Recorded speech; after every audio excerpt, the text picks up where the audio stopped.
नमस्कार मैत्रिणींनो, कशा आहात? तर आज आहे ना मी मस्तपैकी मेथीची भाजी बनवली आहे आणि आहोनी ना मिरच्या आणलेल्या होत्या, ह्या अशा मिरच्या.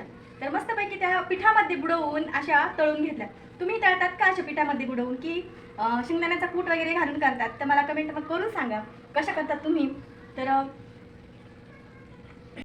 श्रावण चालू झाल्यावर खूपच छान वाटतं आणि आपण आहे ना दर शुक्रवारी जिवतीची ही पूजा आपण केलीच पाहिजे. तर जिवतीची पूजा का करता? तर आपल्या मुलांच्या आरोग्यासाठी, मुलांना म्हणजे आपल्याला जिवती माता आपली म्हणजे मुलांचा सांभाळ करते, व्यवस्थित संरक्षण करते. त्यासाठी श्रावणातल्या दर शुक्रवारी आपण ही पूजा नक्कीच केली पाहिजे. मीही करते, तुम्ही करत जावा. तर ह्या एवढ्या 5-6 मिरच्यांमध्ये एवढं मी मस्तपैकी तळून घेतलं. मेथीची भाजी ही माझी करून झाली.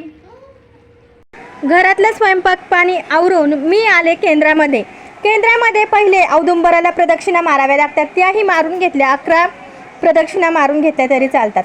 त्यानंतर म्हटलं घरून ग्रंथ घेऊन गेलेले होते तर मस्तपैकी बसले.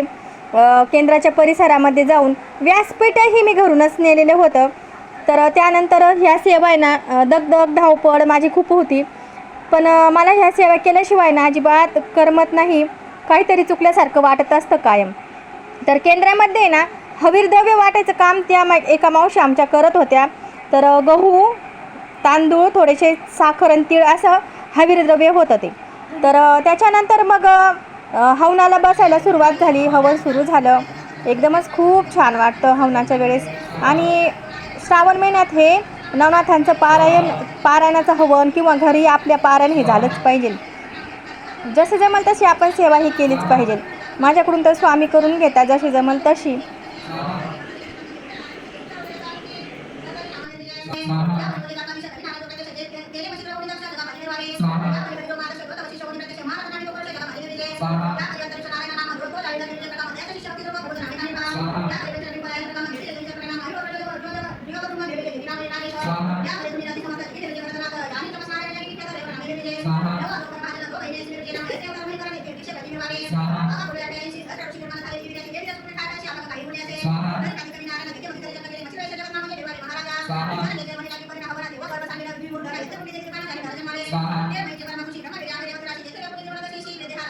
हवन झालं. हवन झाल्यानंतर मी घरी निघाले. घरी एकटीच मी पायी गेले, कारण आज मला जोडीही कोणी नव्हतं.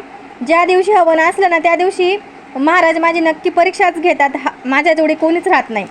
तर इतर वेळेस आरतीला माझ्या जोडी भरपूर बायका येत असतात, पण ह्या वेळेस हवनाच्या वेळेस आहे ना एकटीच जात असते कधी कधी. त्यानंतर घरी आले, अपार्टमेंट खालून. म्हटलं चला आता मुलं घरी आहे, स्वयंपाक तर करून गेलेले होते, आता मुलांचे रिॲक्शन बघू. म्हटलं दरवाजा उघडल्यावर कसे रिॲक्ट करता काय.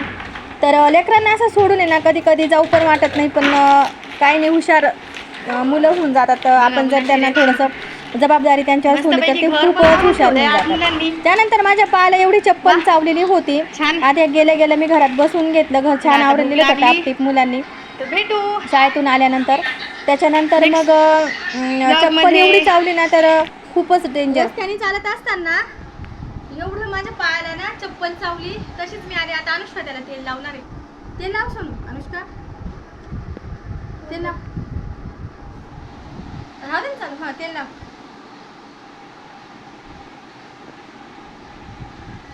हे खोबरेल तेल आहे. अगं आपल्याकडे होतं ना जखमीची पावडर, ती सोड ना. बघा मुलं असले ना घरी तर आता तुम्हाला वाटेल की मी मिरची आणि मेथीची भाजी केलेली होती, पण तो शुक्रवारच्या रात्रीचाच माझा स्वयंपाक होता. शुक्रवारी रात्री मी मिरची मस्तपैकी तळलेली होती आणि मेथीची भाजी केलेली होती. आणि त्याच्यानंतर मग शनिवारी हवन होतं केंद्रामध्ये. तर घरी आल्यानंतर मस्तपैकी अनुष्काने ना बटाट्याची भाजी करून ठेवलेली होती आणि कारल्याची पण भाजी होती. सोमही तिला मदत करू लागला. बटाटे तर एवढे भारी त्यांनी चिरून दिले, टुटी फ्रुटी सारखे, त्या चेरी सारखे तसेच. तर भेटूया तोपर्यंत. बाय. नेक्स्ट ब्लॉगमध्ये भेटू. बाय.